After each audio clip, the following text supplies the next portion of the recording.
അപ്രതീക്ഷിതമായിട്ടാണ് ശിരൂരിലെ ആ കുന്നിടിഞ്ഞു വീണ് ആ കൂറ്റൻ ട്രക്ക് ആ പുഴയിലേക്ക് ഒഴുകി വീഴുന്നത്. ആ ട്രക്കിനുള്ളിൽപ്പെട്ട് ശ്വാസമില്ലാതെ അർജുൻ പിടഞ്ഞു വീണപ്പോഴും നമ്മൾ പ്രതീക്ഷയിലായിരുന്നു.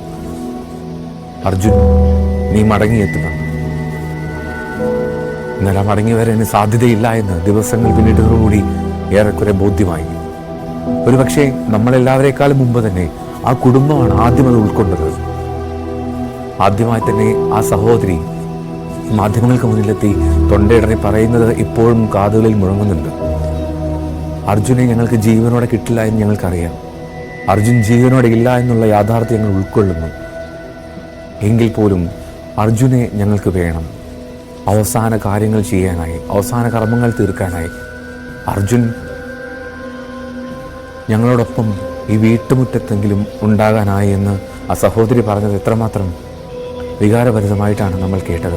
ഇപ്പോഴും ഉള്ളുലയ്ക്കുന്ന രീതിയിൽ അഞ്ജു എന്ന സഹോദരി പറയുന്നത് എങ്ങനെ മറക്കാൻ കഴിയും?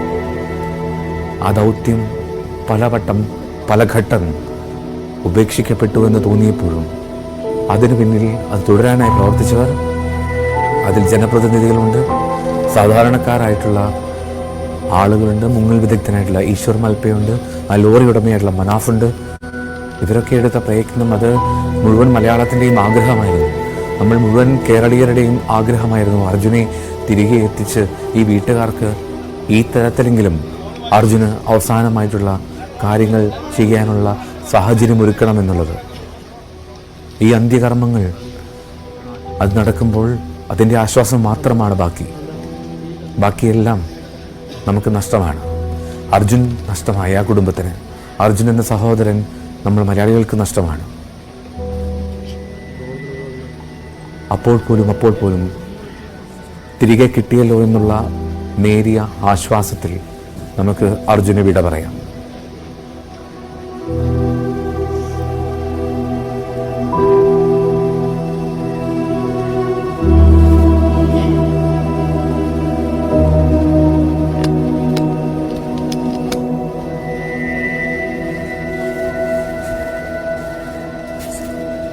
साइड में കുറച്ച്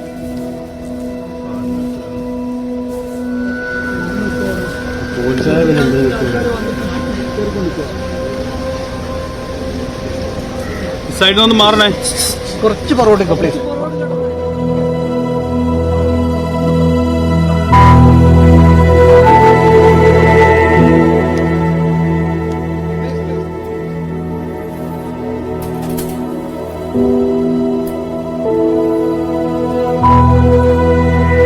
കണ്ണാടിക്കലിലേക്ക് ഒഴുകിയെത്തുന്നത് നൂറുകണക്കിന് ആളുകളാണ്.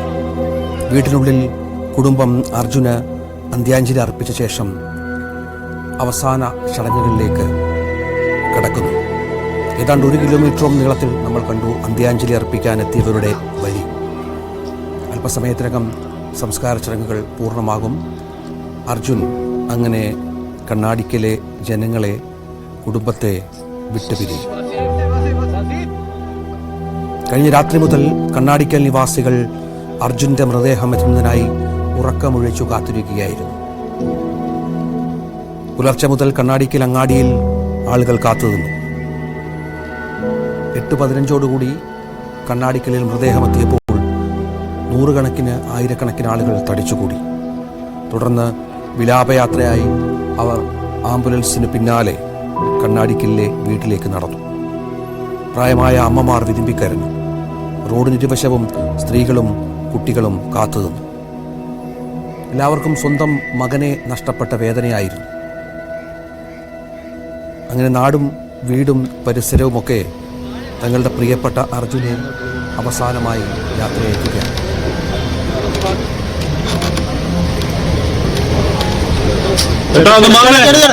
ചിതയ്ക്ക് തീ കൊളുത്തുക.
അർജുനായി കാത്തിരുന്ന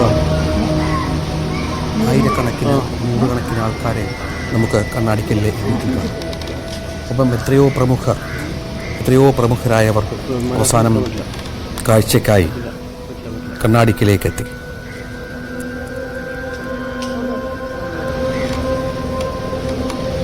കാർവാർ MLA-യും ഈശ്വർ മൽപ്പയും MK രാഘവനും ഷാഫി പറമ്പിലും AK ശശീന്ദ്രനുമൊക്കെ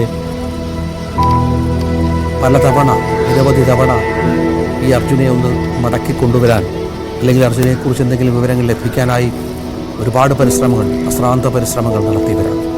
അപ്പോൾ അർജുൻ്റെ ശിരയ്ക്ക് തീ കൊളുത്തുന്ന കാഴ്ച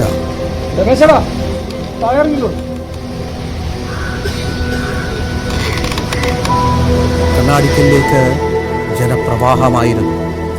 75 ദിവസത്തെ കാത്തിരിപ്പ്. അതിനുശേഷം ഇപ്പോൾ അവസാനമായി അർജുൻ വീട്ടിലെത്തി. ചടങ്ങുകൾ പൂർത്തിയായിക്കൊണ്ടിരിക്കുന്നു.